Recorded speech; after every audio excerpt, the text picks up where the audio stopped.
Wake up, Mother Kundalini. Thou whose nature is bliss. Thou dwelling like a serpent asleep at the lotus of Muladhara. Sore, afflicted, and distressed am I in body and mind. Bless me and leave thy place at the basic lotus. Take thy upward course through the central canal. Be united with God at Sahasrara, the thousand-petaled lotus in the brain. Be there freely, O Mother, giver of bliss, who is existence, knowledge, and the Absolute itself. Wake up, Mother Kundalini, wake up.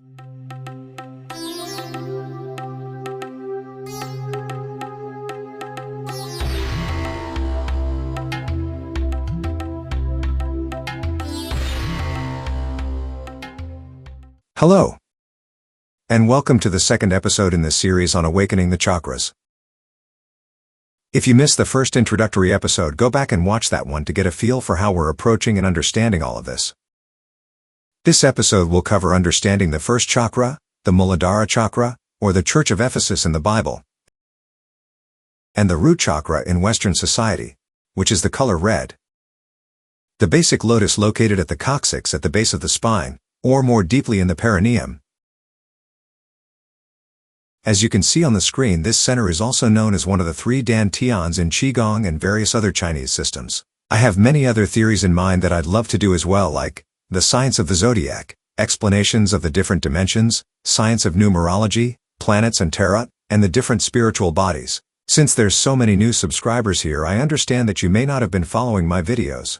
A lot of my videos are about holistic health styles such as yoga, calisthenics, and healthy nutrition, but recently I've been delving in astral projection, but only as a path to spiritual awakening as a whole. So when we get to the practices at the end of this episode, I'll be recommending extra various resources to get you started on your spiritual path. And on that note, please keep in mind that I may say some things that could conflict with people's religious beliefs. For example, if I tell you that in Gnostic understanding the Holy Spirit is the same as Kundalini, I am not asking you to believe in anything. I am simply telling you one system of understanding. Just relaying information. You take from it what you will using unbiased, objective, experiential deduction. We have to get over the sort of pettiness over fighting over beliefs, right? Beliefs are nothing in comparison to direct experience. There is value in belief, of course, but when it comes to direct experience, this is something else. Watch my video on what is Gnosis, if you're interested in that. So in this series, I'm simply pointing you to a location in some mountains, far away. You are free to walk over there and see what you find. If you don't like it, you can simply walk into another location. So be sure to be subscribed to keep up with the series and give the video a like to help it get out there a bit. Let's begin by understanding what this root chakra is all about. This root chakra is what it sounds like, that is. The roots of a tree are buried into the soil and it drinks water, a life essence, and in the same way this is where our spiritual energy enters into. It is a center of intelligence which guides us mostly through the intelligence of our physical body. That is our motor instinctive center, and it guides us with things relating to our basic survival process. Hence why I said earlier, and as you saw in the prayer at the introduction of the video, it is the basic lotus, one of 7 lotuses. In order to be efficiently aligned with this center and be able to listen to the intelligence that it has for us, we need to be in touch with our physical bodies directly. It's almost scary how many of us are mostly out of touch with our physical bodies because we're always using our intellectual center. Our thinking and ability to solve our problems is, to say, just one of hundreds of examples. Everyone's always arguing about what diet is best, and what you intellectually think is superior, right? Of course I respect a good diet, but different people need to eat different things in different periods of their life and according to their circumstances. There's a lot of different foods out there that are apparently healthy, but also stimulating in different ways. Ayurveda is a great resource for this. So really the best diet is an intuitive and instinctive one, meaning we should be in touch with our bodies, in order to understand whether we are actually hungry and feel what it actually needs. It's not just food we do this to, but also friendships, careers, exercise, morality, and many other dimensions of life. We like to subscribe to our lifestyle preferences and then unconsciously live them out comfortably instead of living presently. So if you want to practice making spontaneous decisions based on how you feel in the moment, for example, simply ask yourself if you are actually hungry, and if so, what you want to eat.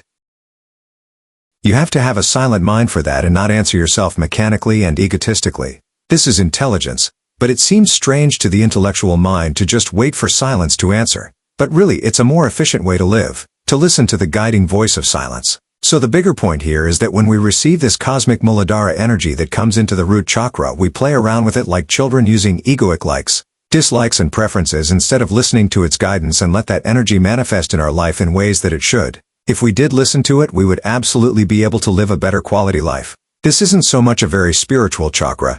Actually, it's very basic. You could say it's the chakra of common sense. Some are in touch with it naturally, especially those who live a more sophisticated life, eating well, showering regularly, taking care of themselves, eating good food, having healthy hobbies, and etc.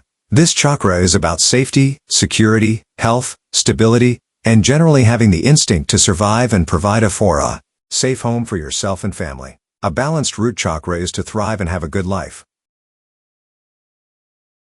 But if this chakra is imbalanced, you may feel anxious, fearful, restless, lazy, or even a sort of compulsive drive to survive, kind of like the fight or flight response. If you've ever been in that response in a scary situation in your life, you will feel a massive surge of energy enabling you to make a quick decision. If a man is running at you with a weapon, you don't use your head, do you? You don't say, "Oh, look at this fine gentleman. What a nice weapon he has. Perhaps I should strike a conversation with him." But no, this is where we receive our fight or flight triggers, and you run for your life. Your legs and your lower region of your body get this boost of energy, and it doesn't matter if you're usually an unfit person who can't run. Either this root chakra, which is abundant with our source of life force, will give it to you. If your spirit and your Kundalini allow it, the more it will help you. However, if you're too much of an intellectual and decide to speak to the man instead, then perhaps your root chakra is really out of balance, or you're just so depressed, so depleted that you can't even be bothered moving, and he kills you because of your sheer laziness. Imagine this primal chakra is very simple and basic. As we advance spiritually, it's not really necessary to overcomplicate your concentration on just this area. With that said, even though it is so basic, we still need to develop it and become aware of it. Some people are so stuck in their heads they would really benefit from connecting with their primal self. Look at any animal in the wild. You'll see how they just know when to eat and where to find food. They don't panic about it. They just know. If a storm is coming, the birds are always the first to migrate, or when they are growing, they just know how to build a nest. Many animals instinctively fast on certain days and eat more on other days. We share all of that similar information. We are animals, are we not? We can detect when there are certain forces on certain days when we should eat a lot and other days when we shouldn't, so this kind of trumps all rigid diets out there. This is about living more presently in tune with our energy and our bodies, so accordingly this chakra is the only chakra which is linked to the element of earth.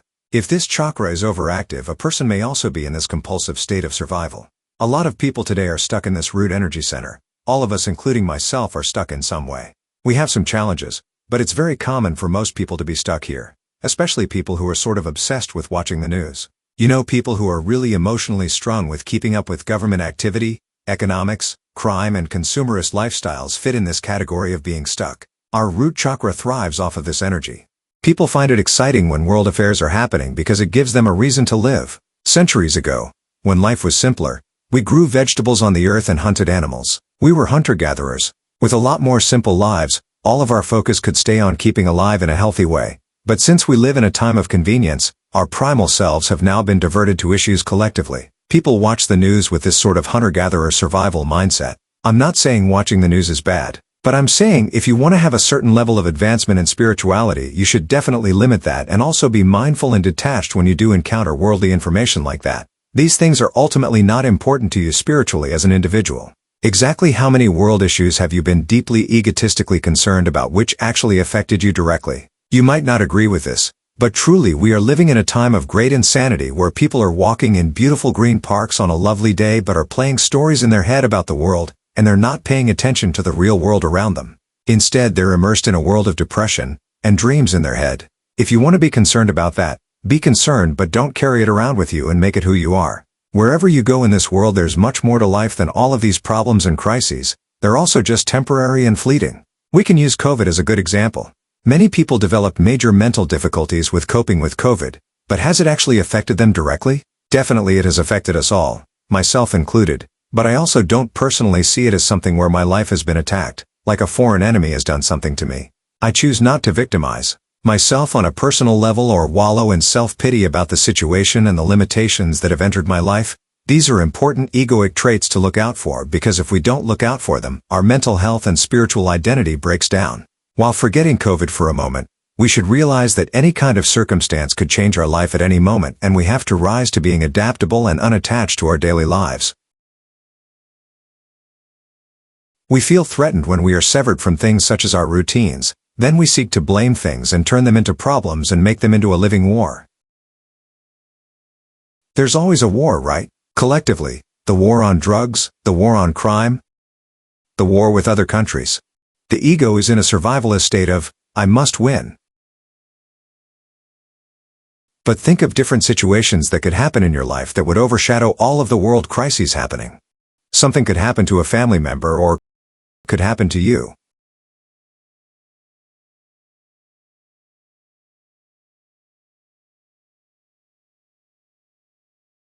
The most ultimate situation is that you could die at any moment, and if we truly lived with death by our side, so to speak, then our perspective of the world and our personal life would absolutely change. This is all part of the imbalanced root chakra mindset. Bruce Lee famously said we need to be like water. We need to be adaptable, and we need a certain level of passiveness or indifference towards changes on the surface level of our lives. Much like the story about the Zen master who, when things would keep dramatically changing in his life, he would neither react or add a narrative to it in his head.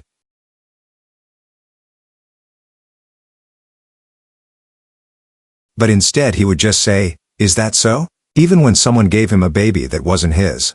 I'll leave a link below if you want to listen to that nice story.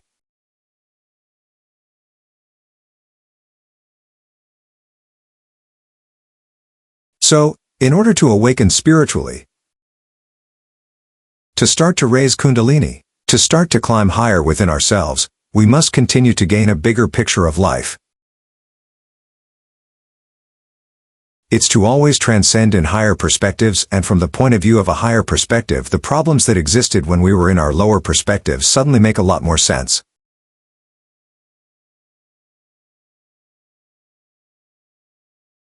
They certainly don't trouble us psychologically anymore, and this is also how we can gain better karma for ourselves, by doing spiritual practices that raise our own consciousness. By doing this, we in turn raise the consciousness of other people too. We don't have to necessarily turn into a preacher or try to convince people of things or change their beliefs.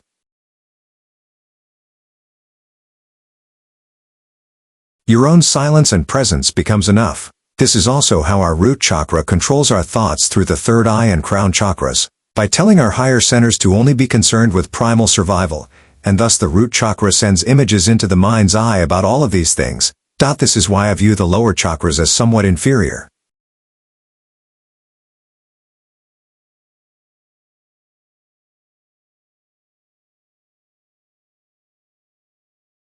Especially this root chakra, which is essentially where materialism lives within us. This root chakra, without the combination of the higher chakras which transmutes the energy higher, is extremely limited in its understanding of reality.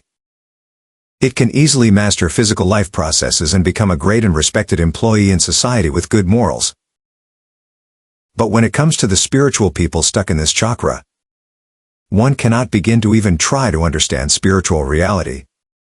Nor can they sense it. But why? You see, it's just not logical. Spirituality is not logical within the dimension of intelligence of the root chakra. So regardless of all this, it's still an important chakra. But as I've been saying, we abuse it, and essentially it leaks and more implications of imbalances manifest. Maybe we don't like our physical life. We become unhealthy, have low self-esteem, become depressed, low energy, eating dysfunctions, sexual dysfunctions, and things of this nature. Here are very basic tips for balancing the root chakra. It would be to go on long walks in nature, walk barefoot, connect to the earth, get some fresh air and sunlight, eat healthy food, do some light exercise, and yoga stretches. All of this will ground you in your body, and when we are grounded in the body and in our physical senses, our environments become fully accepting, leaving it fully aligned with conflict or resistance. By doing so, we revitalize our energies, and our life suddenly becomes a great foundation for spiritual work. imbued with peaceful and positive energy. Almost all forms of pranayama are good for this chakra too. I'll be teaching a good one towards the end of this episode. So, as explained in the first episode, the root chakra is where Kundalini first enters, whether you are an ordinary or spiritual person. A tiny ounce of this universal pranic life force, which is infinite, entering our body is enough to let us feel happy, energized, focused, and enlightened. The problem is that we're like greedy children who party like animals. When we're just a little bit endowed with the happiness of this great energy, we're not aware of how we expend these energies through our behavior. I'm telling you these tips very casually because these basic life improvements should be easy, but unfortunately these simple things such as just having a shower, cleaning your house, not overeating like a pig we don't acknowledge. I'm guilty of it too. Don't worry. But getting fresh air, going on a walk, looking after your basic mental health. All of these things are very basic, but unfortunately they are very difficult for a lot of us to do. Tomorrow I'm going to eat healthy. Tomorrow I'll do this and all that. It is very simple to look after ourselves sensibly as animals as we would look after our pets. We form conflicts with these simple things by making excuses as to why we don't do them. The solution to this is that when we aspire to divine energies above the lower chakras, all of these simple physical animal level activities suddenly become very effortless. We suddenly have the energy to do it all, and now you have realized a higher purpose. The purpose is to awaken Kundalini or realize God or higher consciousness in order to have a sort of divine union with your partner or anything that you are devoted to in a deep way with your soul. Ironically, in this sense, the way we become complete and balanced in the root chakra is to not focus on it so much but to focus on the higher dimensions of life. This conventional idea that we are a species just to survive is really mistaken. We are not created to merely survive. If that were the case, we would be far better off just being reduced to mere worms in the earth. We are destined for a purpose far greater than merely surviving like an animal. We are destined to walk in the body of God, the body of the divine consciousness, and realize all of its processes, to enjoy the certain abilities and phenomena that come with all of that. Okay, so in a strong sense, the chakras aren't actually materially part of the physical anatomy because, as we explored in the previous episode, all prana descends from non-physical matter to the physical, and it's the root where it's first collected. There aren't actually spinning discs in our physical body. The physical expression or the physical manifestation of these chakras in physical form are the 7 main endocrine glands as we saw in the previous episode. So accordingly, the root chakra and all of the chakras are inside, or are energies of our etheric body. The etheric body is also known as the vital body, and it's responsible for keeping the physical body healthy by delivering energy or prana to the physical body. Really, an imbalance in the root chakra opens the doors to all sorts of illnesses. It's sort of the first place where illness can enter if you're not guarding that center by being present in your body. If you're in your house, thieves are less likely to try to break in, right? But if you're not in your house, then they are more likely to break in and cause disturbances and illnesses, right? The etheric body sort of coexists as another layer or another dimension of energy as it animates and it vibrates the physical body. And this etheric body is really where all our chakras reside, as well as being made up of our 72,000 najas, which are energy streams in the etheric body. The main 3 nadis are called Ida, Pingala, and Sushumna. Ida is the feminine lunar current and Pingala is the masculine solar current, often depicted as the 2 snakes going up the spinal column being Sushumna, the central pathway of Kundalini when Ida and Pingala meets in the head. This is also known as the reunion of Shiva and Shakti, often depicted as one being which is half masculine, half female, because they have joined in sacred union, which is really the principal or essential teaching of almost all spiritual and religious teachings. The reunion of Shiva and Shakti in our head. The reunion of masculine and feminine happens when the energy of Kundalini rises inwards and upwards. Right now it's going downwards and outwards. You could say that our root chakra is basically leaking energetically. The universal currents of life go into our bodies and then back into the great field of consciousness. The conscious energy leaving us equates to children being unconscious of this universal energy. This is the root where our biggest storehouse of energy is. This is also about our sexuality and our sexual energy. If that energy is abused, especially by things such as excess masturbation and things like that, then we feel drained and tired. You know how most men are tired or lose their passion and want to sleep after reaching climax? Well, this goes into tantra and sexual transmutation. If you're not familiar with this, it is not to say sex is bad. Quite the opposite, it can be a way to give you even more energy. But the root chakra is simply the center that collects this energy or expels this energy. So, we'll see more in the next episode about the center which actually controls that energy more directly. The sacral chakra, which is located in the endocrine glands of either the prostate gland in men or the uterus gland in women. The practice at the end of that episode is also designed to raise our Kundalini inwards and upwards. All spiritual practice ultimately leads to Kundalini going upwards in some fashion. As we are making spiritual efforts, we are opening many doors inside our system which allow this union of consciousness to merge with us. There's actually a gland at the base of the spine that shoots the cerebrospinal fluid up the spine to purify the brain so the root chakra is the foundation of the spiritual work. Whenever you create an intention, a new habit, a new principle or something that you add to your spiritual practice, whether it's a mantra, pranayama, yoga, prayer, this is first put into action through the medium of our physical material body. Some of you asked if physical life or the material is a bad thing. The answer is no, it's essential. This is why on the tree of life, also known as Kabbalah, it is called our foundation. This is where we live. The physical body in the third dimension is a gift to access higher realms from a safe, stable, and spiritually intelligent and strong home.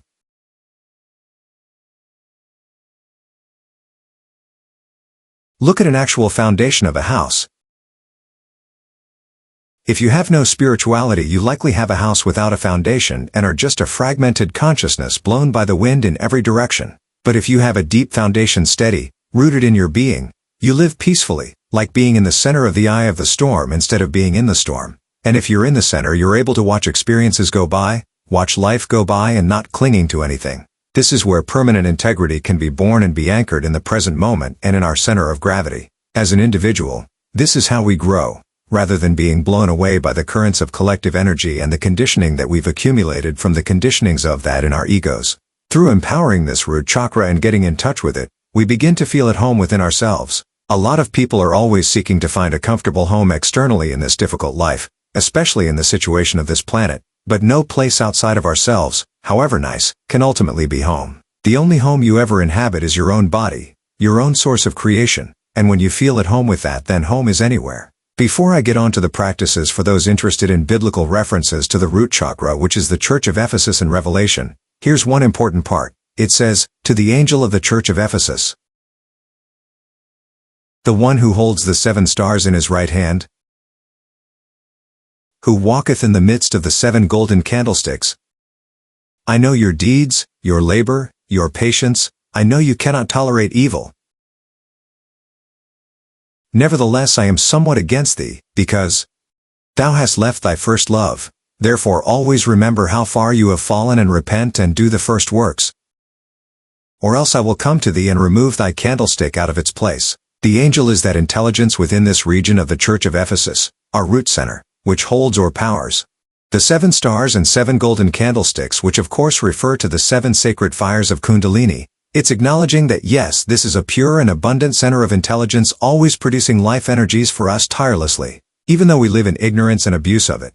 Usually if you have a good mother in your life, a mother that always gives to you, loves you no matter what, unconditional love, and they just want to provide for you and help you in whatever way to the point that as long as you're happy, they're happy, right? This is how our divine mother or mother nature within us helps us. It always gives us our energy, always picks us up, always heals us naturally, and no matter how bad or lost and no matter how much we abuse those energies. From the continuation of Revelations 2-4, there's a part in the Bible that continues to say, "Nevertheless I have somewhat against thee, because thou hast left thy first love," the first chakra, and we have to work on this chakra or else it will become unbalanced. Our first love of course relates to the first chakra, but in a way that it is recognizing that it's love, which is the feminine force, the divine mother Kundalini. Let's get on to a few practices for beginning to start generating this energy. The root chakra being a generator for all of the chakras, or better said, to regenerate this energy for it to start to work with Kundalini is to work with the snake, or the serpent, which represents rebirth through death.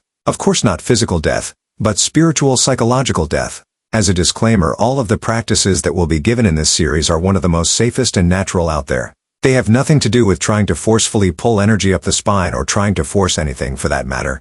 A lot of the practices I will be teaching were taught in my Gnostic group and none of the students ever experienced anything negative. It was organic, natural, and relaxed. Remember that as a foundation to all of this, ultimately Kundalini Awakening is synonymous with the dissolvement of the ego, and forcing it to dissolve the ego is impossible. It needs daily, mindful, mature, balanced, intelligent, committed and devoted approaches. I say this very firmly. No progress can be made spiritually without the transcendence of the ego. If you're trying to forcefully move some energy up somewhere but you have blockages, Those blockages are there because there's a part of you that you need to know. Temet nos know thyself. And if you know thyself, then you will become enlightened, and that block will remove. You can't remove energy blockages just by thinking that you know in a material sense that, I will just move this block by punching your stomach really hard. The only way to move blockages is by totally comprehending it, and you totally comprehend it by using meditation to apply your total attention with patience, compassion, and understanding. Some people in Kundalini schools say that they experience pain. Sure, if you're forcing things, then something like that could happen, but we have to be gentle and compassionate with ourselves, and total relaxation is crucial before, during, and after any practice. We're not trying to force anything here. We just want to grow in awareness, and that's it. By growing in awareness, gradually everything else will happen as it should. Some people in these other systems say things like they feel crazy. Do you think forcing or psyching yourself into craziness has anything to do with genuine enlightenment? Drunkenness is ego, while soberness and sobriety is consciousness. Awakening feels like you've been submerged in dirty water for thousands of years, and suddenly you rise out of the water to breathe in the fresh air. It's a wonderful feeling. Stop associating Kundalini with all these negative feelings of the ego.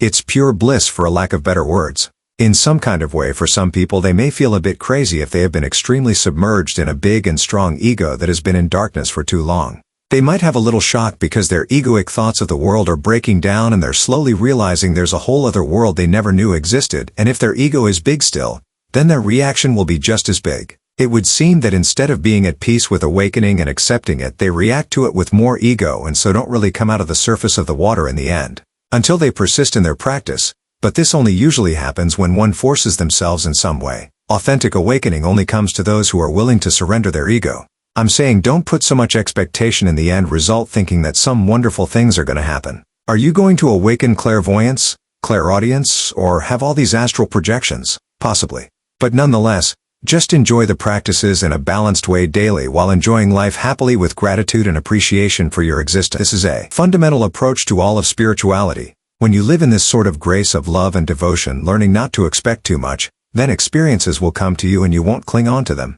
I will be giving a lot of different practices over these episodes, so remember, it doesn't mean you need to do all of them. Practice what you like and incorporate it into your daily spiritual practice accordingly. I'll also be giving a practice towards the end of the series which enables you to work with all of the chakras at the same time in a powerful way. But since we're only on the first chakra, let's focus on more foundational practices. First, I'll give you a bunch of recommendations of where to start. Everything I'm going to talk about from here on out will have the relevant links and resources in the description below. So, recommendation number 1. For meditation, self-awareness, overcoming the ego, with self-observation, and staying present and grounded in your body, I recommend The Power of Now by Eckhart Tolle, specifically the audiobook narrated by the author himself. That alone made a huge impact on my own life, but it has to be listened to with the heart. It's not an intellectual digest. The second recommendation is a resource for meditation. You'll be watching an old Indian video called The Power of Meditation by Spiritual Reality. It's a great hour-long visual guide on how to meditate in a pure way. It teaches you the process of the essence of meditation and healing through the etheric body. For recommendation number 3, check out the main lessons and also the Tantra lessons on the APE website, or even better, read any of Jagani's books. They are full of clear, concise explanations and practices. Our number 4 recommendation is to strengthen your perineum so that you can instinctively lock in your energies better. There's a practice for this called Mula Bandha, which means root lock in Sanskrit. This is like Kegel exercises where you strengthen your pelvic floor. This perineum muscle is the same muscle that we use to hold in urine. It is especially useful during pranayama breathing exercises. A simple daily exercise which can be done any time is to do a strong squeeze of the muscle, then release it. Do it 50 times. It can be done in 50 seconds with 50 squeezes, and this will strengthen your root lock correctly. For more in-depth Mula Bandha exercises, just check out the resources below. Follow the guided SA pranayama meditation. If you don't like that one, then we'll be looking at another type of pranayama. Now, before we get into pranayama, prana meaning life energy and yama meaning control, we should first understand how to breathe correctly. I'll leave a link down below for that as well. Essentially only breathing into your lungs, or worse into your neck and shoulders. So you inhale as if only your shoulders are just raising is not good for your energy, especially your root chakra. When you inhale, make sure to breathe into your belly. Your lower body should expand and your stomach should come out a little bit. This expands and relaxes all sorts of nerves in the lower body. If you find you struggle to do that, it may be because of years of constricted breathing and accumulation of stressful energy. It may take time for your nervous system to adjust, But I promise you, if you persist for a while to breathe deeply, this small change can make a massive impact on your life and state of mind. When I first realized I wasn't breathing properly, it was difficult for me to breathe downwards, but now after a lot of time of practicing, it's become a natural occurrence. It's changed my physiology in terms of being a more relaxed person and having a more relaxed state of mind. I'm going to give you a good pranayama to begin with, and when we reach the crown chakra episode, I'm going to give an even more powerful pranayama. But first, let's start with this one, which is called spinal breathing. You may have heard of it before. Spinal breathing has its origins in scriptures dating back to 4,000 years ago. There's been a lot of schools since then which have sort of diverted or modified it. One of the first systems using this practice is called Kriya Yoga. But even since Kriya Yoga began, there's been various branches of Kriya Yoga too. One of the most basic and grounded teachers for spinal breathing that I recommend is Yogani, the teacher on the APE website I recommended earlier. I will leave a link below so that you can read further into spinal breathing to concrete this practice in your own mind so that you can practice it in your own time. I'll probably do a guided spinal breathing meditation video at some point, but it is very simple and you can easily do this yourself at your own leisure. The pranayama is to be done immediately. Before meditation, the purpose of pranayama is to open up and purify the nervous system so that it's in a raw state for deep meditation. It helps to strengthen the connection between your body and mind. Through the control of prana in your body, meaning the breath, and all the ways in which prana manifests within us, such as thoughts which are also being powered by prana. So be mindful of this. It's sort of like how we have our internal house that we live in, and right now it's a mess. So using pranayama is sort of like opening all the windows and doors in your house and getting a really powerful vacuum cleaner and moving all the dust around so that we can actually see, breathe, and have a good space within us to meditate. This is why it's called breath work. So if you've not been doing in-depth breathing exercises like this before meditation, you're about to open up a whole new dimension of deeper meditation. Most of the conventional teachings in schools don't teach pranayama, or they will just tell you to do some very simple breathing practices which are good and essential. But it's a lot more effective if we do the more advanced pranayama breathing practices like I'm teaching you here. It's very much considered crucial for meditation in many Hindu and Buddhist schools. So in this way, the steps of meditation are first relaxation, then pranayama, then meditation. No physical movement is necessary throughout any of this. It's all internal. Here's how you do spinal breathing pranayama. Once you're relaxed sitting upright, keep your mouth and eyes closed for the whole practice. Only breathing through our nostrils. Start by placing your awareness at your perineum. You may also start at the coccyx as well if you prefer. Then, begin to inhale through your nose slowly, and as you do, follow your spine upwards with your awareness, going first to the coccyx, then the back of the stomach, then the back of the chest. Just following the root of your spine, going to the back of the neck, back of the head, to the top of your head a little. And then when your inhalation is full, you should reach between and behind your eyebrows where your pineal gland and pituitary gland is. And then when you exhale, simply follow the same path back downwards until you reach your coccyx again, stopping at the perineum. Simply repeat breathing deeply, slowly and relaxed in this way, going up the spine to the top of the head in the pineal gland, the Sahasrara chakra, the crown chakra, and then traveling back down to the root chakra again. To help you with this, you can visualize a small ball of light going up the central canal of the spine. Combining your imagination in this way while placing attention on the spine can be a very powerful alternative, as if you can see a small thread, like the spinal nerve, and follow it, or a small square like a lift traveling up a tall skyscraper. Anything like that will work. Just naturally synchronize it with following your breath and just let your awareness go up and down as you breathe like this, gentle and relaxed. You may notice while going past certain parts of the spine it might be more challenging than other parts, and you may feel certain energies. It's important to not strain or force anything, but to stay detached and not react mentally. Align your focus towards a Zen-like state, and if you feel any blockages or certain energies, just see it as phenomena in your consciousness and stay impartial and simply continue and resume wherever your awareness can continue its path up and down. Don't stop anywhere and say, "Oh, what's happening?" Continue with the breath and just carry on up and carry on back down, and with time you'll master a deeper awareness over this spinal journey. This particular spinal breathing practice is an energy massage for the spine, or like an energy scan. We're not pulling any energies up or anything. We're simply just using the power of attention. We're using awareness to cleanse the pathways of Kundalini within us only by using awareness. It's not like awareness is dangerous, right? You can place your attention on anything in your room wherever you are right now. It doesn't do anything dangerous. We're just looking, observing, and that observation is being directed and traveling within us. So that's it. Get into a comfortable position, relax, inhale, and travel up from the perineum and up the spine, to the back of the head, top of the head, and into the pineal gland, and then exhale, traveling back down the head, to the spine, back to the perineum, or just the whole lower chakra and repeat. It can be done for as long as you like in a relaxed way for a few minutes at the very minimum and over many days, weeks or months. If you enjoy this practice, it can go so deep that you feel the depths of yourself expand. As you take this journey through the 7 different cosmic regions within you, it becomes like traveling into deep space, and when you're ready to stop, just stop. You can stop at the head or you can stop at the root chakra. It doesn't matter, and there's no need for you to do anything physically as you transition into meditation. Simply stay still and begin profound meditation immediately. Now, when you go into your meditation, you can do whatever meditation you already know as part of your practice. But if you'd like to focus on the Muladhara chakra, the root chakra, this can be also a type of meditation as well.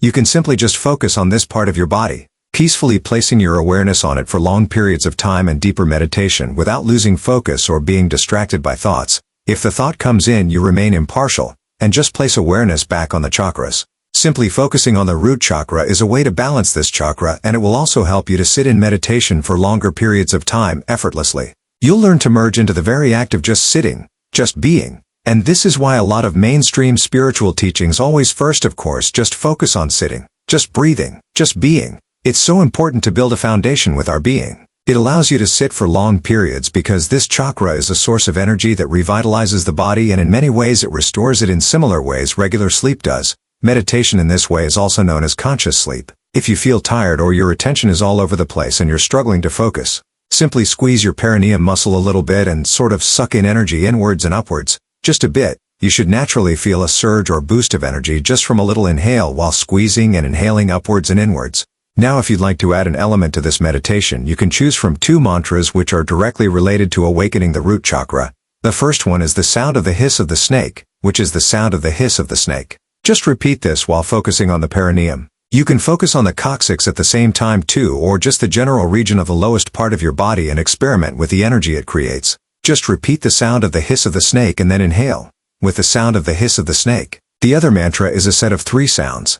That's DIS, then DAS, then DOS. Striking the D is like striking a bell, and then the gong is the I, A, O. Then the remainder of it is the sound of the hiss of the snake, and the whole time your attention is focused on the root chakra. You can begin out loud for some time, and then when you feel you've gone into a more profound and relaxed meditation, you can slowly go quieter until you start doing it mentally. This kind of technique can be applied to any mantra, so just to give you an example, I'll just say the mantras quickly. So you'll say it loud and begin like the hiss of the sound of a snake but with a D, and then over time you'll start to sound almost like you're drunk or kind of going into a trance. Then, eventually when it becomes very quiet, you just start doing it mentally, and then eventually you stop reciting the mantra, either vocally or mentally, and you just sit being again, feeling the energy. You will absolutely feel a certain type of energy which your body has been now imbued and endowed with, and you just sit there in this celestial sensation, just observing, and you can stay there for as long as you like, and when you're ready you simply come out of meditation slowly in a relaxed way.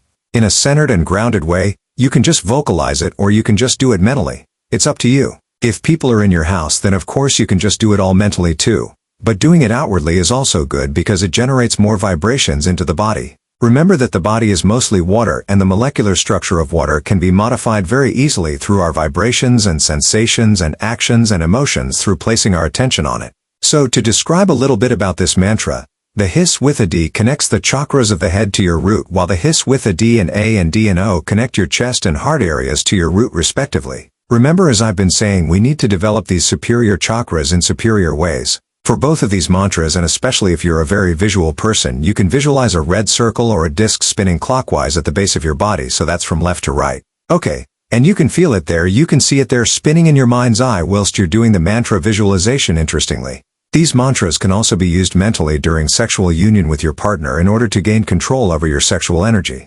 So this is a useful tool if you're practicing semen retention and things like that. Again, see the links in the description related to sexual transmutation. So I think that's enough for this episode. It ran a bit longer than I expected, but questions are always welcome as always. See you on the next episode, which will cover the second chakra, Svadhisthana -- the sacral chakra.